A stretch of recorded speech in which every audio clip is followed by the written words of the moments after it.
So it's about half an hour to the closing gong at the Nigerian Stock Exchange in Lagos. And China's business correspondent, Temple Ashaji, is right. On the trading floor, we have two big stories on our radar right now. The report that President Buhari has signed into law the bill that would transform the Nigerian Stock Exchange from a mutual exchange into a public liability company or a PLC. Temple, bring us up to speed on this development.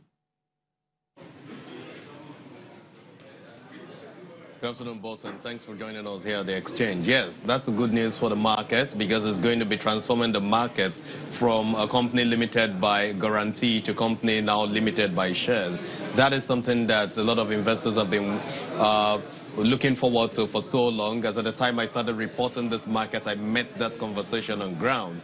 And the reality of it seemingly coming through now is something that the traders are really happy about. They're just waiting for the formal announcement of it. When that comes in, then we will be able to explain better what then the next step that the stock exchange will be taking toward really demutualizing it. And the much we know right now, as I said earlier, was that the president has assented to that, signed a bill already.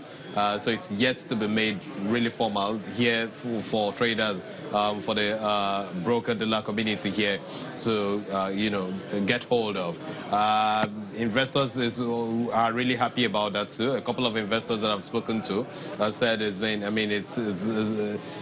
been too long in the offing. Now that it's been signed, hopefully we'll get to hear from the stock exchange by way of a press briefing or a press release, and then we will be able to then understand the next direction of the management of the NSE. Bosun. Yes, Temple, you're very correct. The plan to demutualize the stock exchange is nearly 20 years in the making.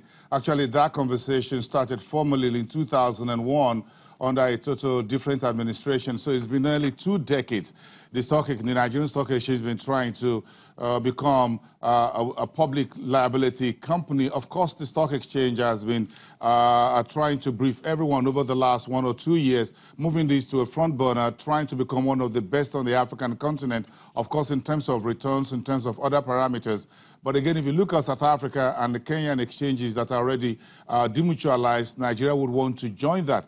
That is good news. I'm sure one good news that Oscar Onyema and the rest of his team will be taking to the ASEA conference, which we are hosting for the second. We're hosting once again. This is about the 4th time we're hosting the annual Securities Exchanges Association of Africa's conference. About 4 times we're hosting it now. That is about coming up, I think, sometime early in November or so, just about a month away from now. So that is one good news for investors, for shareholders, anyone who is interested. This is dipping our finger in the water, as it were. As you said, we're going to hear more from the stock exchange, how we proceed from here. That's one good news, to have a PLC behind your name and maybe have your own shares listed on your own exchange, Temple. But again, this has also been a little bit delayed, but now we have it. It's worth waiting for. Is that what you're hearing on the floor regarding Fidelity Bank first half earnings per share up by about from 31 kobo to 31 kobo, net profit about 31% in the green, while headline profit was about 27.3% better than the first half of last year. Yeah, absolutely. So it's good news for Fidelity Bank. It's been long and waiting as well. Traders have been trading on it for capital appreciation, anticipating some interim dividend, but although that didn't come in this time. But I mean, as we speak right now, that is Fidelity Bank is currently accounting for some 60% of the entire trades we've seen in the market so far today. It has risen some 3.03% so far in the market, and it is done some 22 to 23 million units of its shares traded in the market. Because of that good news, it is an interim result, as it were. It is basically the most active company on the floor of the exchange right now, just as we have a lot of other banking stocks doing well in the market as we speak. You've got Zenith Bank doing some 4.40%. You also got Jaiz Bank rising by some 7.4% in the market, and that is actually pushed up the index of the banking sector by some 1.41% as we speak. The consumer goods sector as well as the industrial goods sector are currently flat.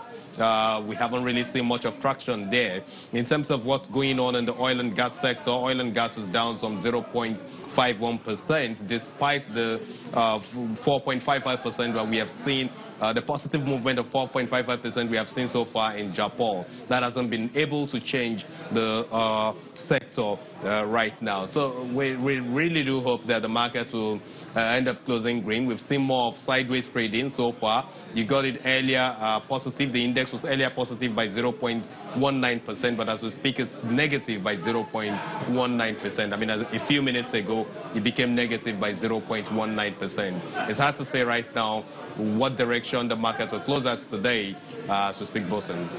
Hard to say, Temple. The clock is ticking, and we're just going to get there at 2:30. Nigerian time. Thank you very much. Temple Ashaju, Channels Television Business Correspondent. Cameroon is one of Central Africa's largest economies and produces around 20,000 metric tons of coffee a year, but only about 10% of that is sold on the local market. So it's not only in Nigeria that they're going for elections, there's going to be general elections also in Cameroon. So one of the coffee sellers, Suleiman Sago, says he wants a change of leadership. Like many others, Sago says the country is ready for a new blood, a president who will revitalize the state of the economy. 31-year-old Suleiman Nzangu sells coffee in the bustling streets of Cameroon's economic capital, Douala. Nzangu comes from Fumban, a city in the northwest known as the epicenter of coffee production in the country. Cameroon has seen its coffee output decline for decades, partly due to low investment and poor agricultural practices, which have affected coffee prices. I sell Cameroonian coffee as well as imported coffee, but the majority of my clients prefer imported coffee because it's cheaper than locally made coffee. It's only those with financial means who can consume Cameroonian coffee.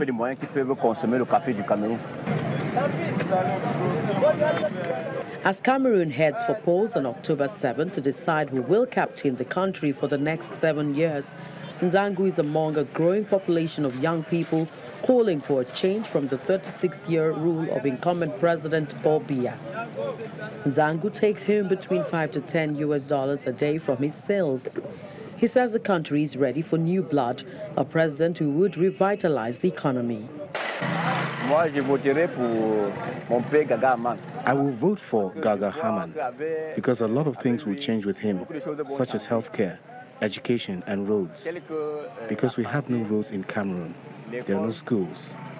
When you go to hospital, it's difficult to get easy healthcare, especially for us poor people. According to the International Monetary Fund, IMF, Cameroon's economy is expected to grow 4% this year, up from 3.2% in 2017 due to the start of natural gas production and construction work for an upcoming soccer tournament. The IMF has warned, however, that the economy faces considerable risks, including deteriorating security in its English-speaking regions, cocoa and oil-producing area where separatists are waging a deadly insurgency, and high debts. That's all for today on Business Incorporated. I am Bosun Amofaya. I'll see you next time. Goodbye.